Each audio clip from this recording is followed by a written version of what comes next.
Ladies and gentlemen, we're going to go ahead and get started here at the Fabricator stage. Fabricator stage, we're going to have a discussion about porcelain and porcelain practicalities. Come join us down here at the Fabricator stage. I'd like to introduce Todd Hibbs, and he's from Caesarstone. He's going to help us. He's their technical manager. I'll let you introduce yourself, Todd, but go ahead and thank you very much. Appreciate it. Thank you very much. Name's Todd Hibbs, Fabrication Specialist for Caesarstone in North America.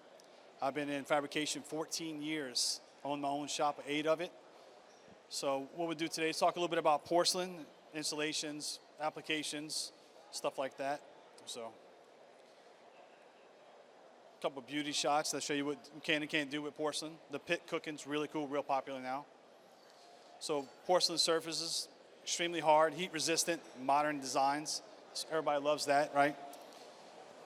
So the colors, the textures, the patterns, from rich marble styles to sleek designs, is bringing extraordinary beauty to the space. So you can do anything from marbles, plain white colors, all the way to wood.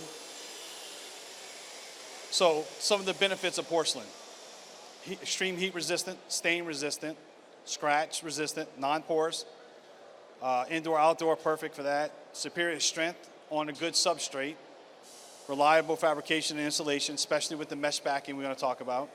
It's easy to clean. You can use anything on it to clean it.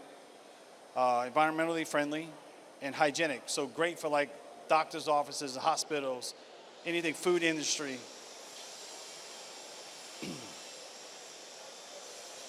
What is porcelain, right? Porcelain is 100% natural, based on clay materials, feldspar, quartz, and natural oxides. Now, each porcelain brand is going to have different percentages of each one that makes theirs a little different than ours, and so on and so forth. So the specifications and finishes, right? So most slabs are going to be around the same size, 63 to about 126. Different brands, bigger, smaller, within inches or two. 12 millimeter is great for countertops, right? 20 millimeter, some people have it. We're coming to the market with it really soon. All the different finishes they have, right? Honed, silk, ultra rough, stone, polish. I mean, it's endless things you can do with it. Here's the range, right? The color range. So you can go from the purest white all the way to wood, marble, quartzite, soapstone. Whatever the printer can do, you have it on there, right? I mean, if you want to put your face on it, you can put your face on it. I mean, it's just endless. And see the technology, right? The body. So some people have through body. Some people even have vein matching. We're not there yet with the vein matching. We don't think the technology is there, right? It's hard to dictate where the pattern is going to be while you're laying out the body, then printing on top of it. So that's where that's the beauty about us. We'll get into it here is the slab quality, right? So the glazing, the printing quality, the process quality, right? So most porcelain is going to have 3 body colors. At Caesarstone, we're going to have 6. That way, the body to print contrast is not so drastic. So when you have chips or scratches or anything, it wouldn't show as much. We also have a mesh backing. We're not the only ones with the mesh backing, but we have a thicker mesh on it, almost like a marble mesh. It gives it a little more flexibility, a little more strength. So when you're cutting it, moving it around, you don't have to worry about it breaking and cracking as much. So we recommend do not move in the mesh, right? Because once you start moving the mesh, you're going to start messing with the structural parts of it. So here's a little product comparison we like to show everybody, because everybody's like, oh, porcelain's very fragile, right? Very brittle. Look, it holds up to all the material. Quartz, granite, marble, quartzite, holds up really well. Just a couple areas it lacks, right? Impact resistant. Now, if something falls from a high area that's heavy, it's going to crack porcelain. And repairability. Now, that's the biggest knock on porcelain, is repairing it. Chips, cracks on the surface because of the print, right? So design. This is where porcelain really starts to shine, right? More so than marble and everything else. You can do it for the walls. You can do it for flooring, countertops, backsplash. You can do it on cladding outside of buildings and universities, right?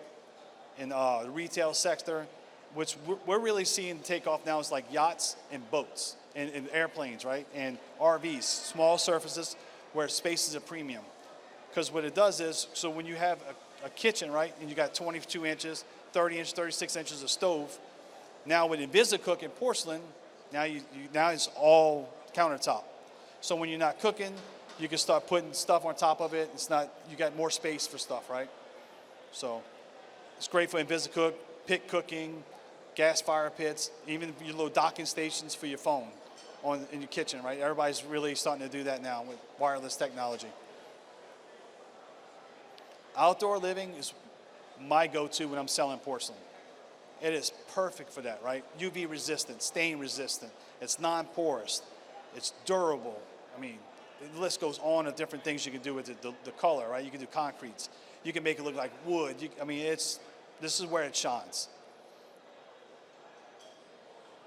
See, there's the picture of it that we did, you know, for our catalog we have. Open plan living, right?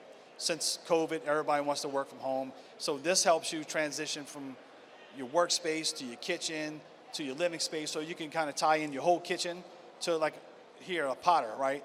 Or your fireplace, or a focal point in your house, right? A wall where you want to walk in and it's like the floor goes up all the way and matches. You have that benefit with porcelain. So here's another thing of design, right? The island with the flush top cooktop, the backsplash, kitchen sink. So this is a pretty good one too, luxury and functionality. So it's waterproof, stain resistant, and easy to clean. So in the laundry room, right? You're pouring your soap or your detergent into your washer. You put your cup down, leaves the ring, right? Whatever color your detergent is, blue, green, whatever. Quartz, hard to get off. Natural stone, marble, it sinks in. If it's not sealed, right? You got to clean it out real good, real fast.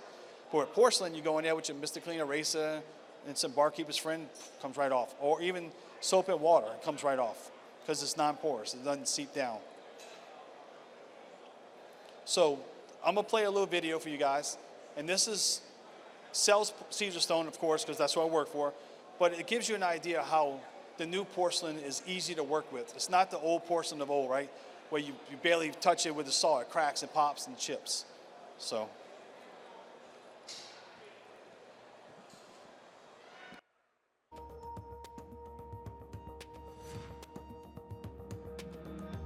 We're very excited today that Caesarstone came to do porcelain training because this is a material that we're getting a lot more inquiries about. It's being used in many different applications through the home, including countertops, and we were very excited to learn from the best. What I liked about the porcelain was, although it's not recommended for them to do middle cut first, you have to do relief cuts, they were able to actually cut a sink cutout from one table, transport it for the relief cut, and nothing happened to the product. That shows that it has a lot of strength to the product, which is I believe to be very helpful in the fabrication process. I actually worked with material that I really didn't think it was going to be as good as it was until I started cutting it. And as I was cutting it, the entire slab, I actually came to the conclusion that this material is like one of the best ones out there. I was blown away at the speed of cutting. That's one of the big drawbacks of porcelain, that it may slow down your shop. Did not feel that way today. The flexibility, the tolerance in the material was really great. I love the mesh backing on the back to give that extra stability while it is flexible. And what I really was blown away with is when we did the miter cuts, how clean the cuts came out. I know that when we glue it up and put it all together, it's going to have a real tight line and look beautiful for all of our customers. You know, as an installer, as a fabricator, it's a lot easier to work with, which that's a great thing for us. And I did see how the miter came out, nice clean cut, so very nice and smooth. So for us, that saves a lot of time, because some of the porcelain that we cut in the past chips a lot. It has forgiveness as you're cutting it. You can cut it slow or fast. It consistent to the entire table. It doesn't chip or flex when I'm cutting. With this product is that it has more flexibility than others, and that wiggle, that it moves without shattering it, which is nice. We love working with Caesarstone. We think their products are absolutely beautiful. I'm blown away at the colors that the porcelain line is offered in. I know it's going to really excite my customers as we bring it out, especially in the new home market and the residential market. And now that it's here and now that we're trained, I'm excited to start using it. Yeah, I mean, it was amazing. I love the product. It cut amazing, and looking forward to work with you guys more in the future project. You guys have to really try this material. It's one of the best ones out there. It seems to me like it's going to be a great product to use.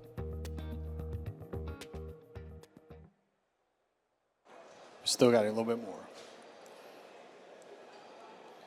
All right, so we're going to talk a little bit more about fabrication and installations now. So, like all stone, it's going to have a small amount of silica in it, right? So PPE is very important when you're cutting and working with it. That way you protect your lungs and everything else, right? Wet cutting is always the best way to do it. At Caesarstone, we always like to stay ahead of the game, right? With the silica, issues that we're having in California, Australia, and everything else. We started a Master of Stone program, which it's a non-modular program. You go in, you fill out, it teaches you how to do the best practices to cut and work with quartz and porcelain. So I strongly urge you to check it out if you have a chance at Caesarstone.com to learn more about it. So cutting principles, right? We're not reinventing the wheel. 4 inches in the back, 2 inches in the front minimum, 2 inches between cutouts. That way you don't minimize breakage. 3/8 inch radius in all inside corners. That way you don't create 90s for pinch points and breaks. L shapes, don't recommend them. Make a straight seam there, right? Anytime it bends, make a seam. Unless you're doing vein match, then 45-degree seams are acceptable. Vein pattern, right? The matching. So we have a program on our website where you click on the stone you're using, and it shows you where to move it around, right? You flip it, turn it, flip it over 180 degrees, flip it around, so you get the best look for the job.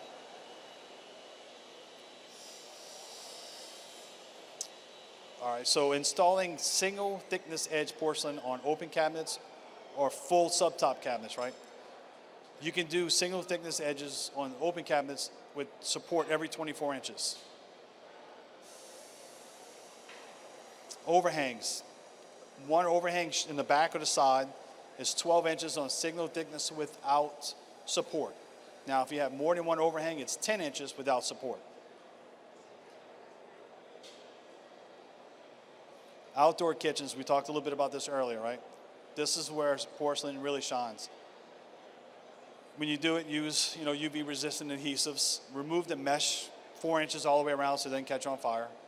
Make sure you got seams in the back on each side so for heat expansion. If you're going to do full height splash, 15 inches from the back, right?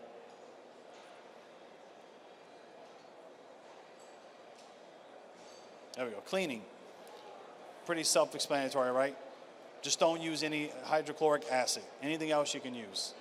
Scrub, you can use Mr. Clean erasers, scrub pads, steel wool, anything. Soap and water is probably your best for daily use, Windex.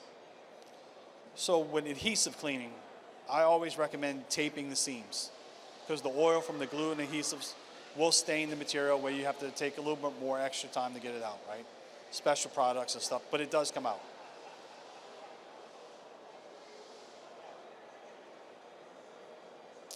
Warranties. All factories have different warranties.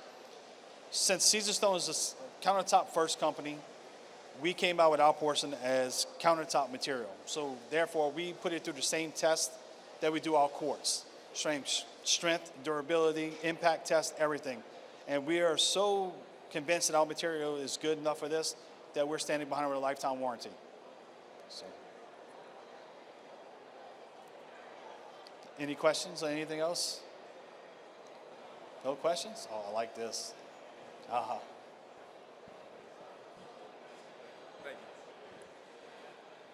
Hey, so I've always been a bit reluctant to use porcelain for countertops as do many, but I'm assuming one of the upsides of porcelain is price. So I know you can't dive into any specifics, but generally speaking, what are we looking at in comparison to quartz?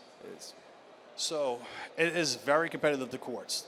It's not much more, comparably size to size, it's almost dollar for dollar with it for quartz. So where porcelain makes or breaks you is the process in which you fabricate it and install it. So if you don't take your time and have the right equipment, that's where you're going to get the breakage, the chippage. You're going to have to redo things where you're going to lose your money and lose time. So always invest. If you're going to do it, I would tell you to invest in a good blade first, then work your way up to a better machine or stuff like that. But the good blade starts it, knowing your limits on your blade, knowing your best blade for your machine. Take your time, make sure you're doing it right. That's where you're going to make your money up with that. So the upside would mainly be outdoor, like you said, that's where it shines, or the design flexibility. Absolutely, Gotcha. absolutely. All right. Because with us, we have 3 outdoor quartz colors, but when I sell it, we have 22 colors of porcelain, 3 outdoor quartz. I say we have 25 colors that goes outside, right? So that triggers people, right? Because they're like, oh, really? You got that many options? And it's outdoor kitchens. The only problem you're going to have with outdoor kitchens is big pots and pans in the sink area, because sometimes they might bang. But since it's single thickness there, you can polish it and roll it over the edge, and you can get most of the chips out.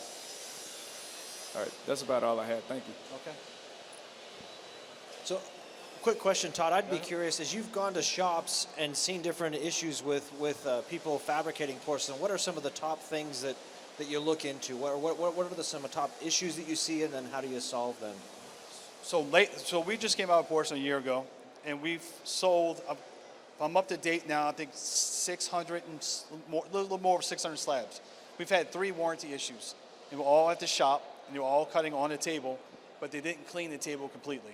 They didn't get rid of the debris under the table, and they had little rocks and chip, pieces from other granite and stuff like on it. And when it got to that point, it was the unevenness of the table cracked right there. That's the only issues that I've seen so far. Now, when we test and we do try to see, we push the limits, right? Right now, the sweet spot's 25 to 39 inches per minute cutting. And we've got it up to 50 inches, but it chips a lot. Then we see how fast we can cut on plunge cuts. So the only other issue I'm seeing is if you plunge cut too fast, it's going to crack there. And your 90s. If you're trying to do a 90 degree, it's going to crack. And tell us again, too, no relief cuts around the edges? Yes, 1.25 inches all the way around the relief to tension inside the slab. So when the slabs come in, they might have a little warpage, but as soon as you do the relief cut on all the way around, it relaxes and lays flat on the table. Anything else? Yeah. Any other porcelain questions? So another quick question. Sorry Yeah, to put you on the spot. No, you're good. Go ahead. Chips. You mentioned that you can round over chips by continually polishing. Is there other ways that you can deal or repair with chips? I know you're a technical guy. That's why I you're asked, good. so. With chips, you got to treat it just like you do quartz and granite and stuff. You mix the epoxies and colors. You just can't polish it, or you work on it with the pads like you do with granite and quartz, right? Because especially on the top, because it's printed. You polish on the top, you ruin the print. Now, when you do the 45 and miters, we suggest you do an 1/8 inch bevel across. That way, when something does hit it, less chance of chipping. But in order to fix chips, mix the color or use Integra or 10X adhesives, whatever, mix the color matching.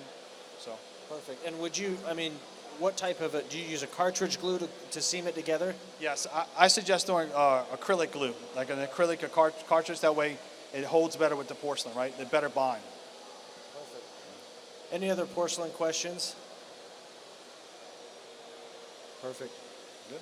Let's go ahead. No, you got. Let's give Todd a round of applause. Thank you. I appreciate it. I enjoy the rest of y'all's show. Thank you very much. And then we're going to be back here at 4 o'clock for Showstoppers and Unique Applications. Showstoppers and Unique Applications by Jeffrey Hutchins. I'd like to remind you to visit the Natural Stone Institute booth, the Rockhead booth, the ISFA booth. Additional information, additional resources on ways to help grow your business and deal with the materials that we are processing. Thank you very much. Back here at 4 o'clock in the Fabricator stage. Thank you.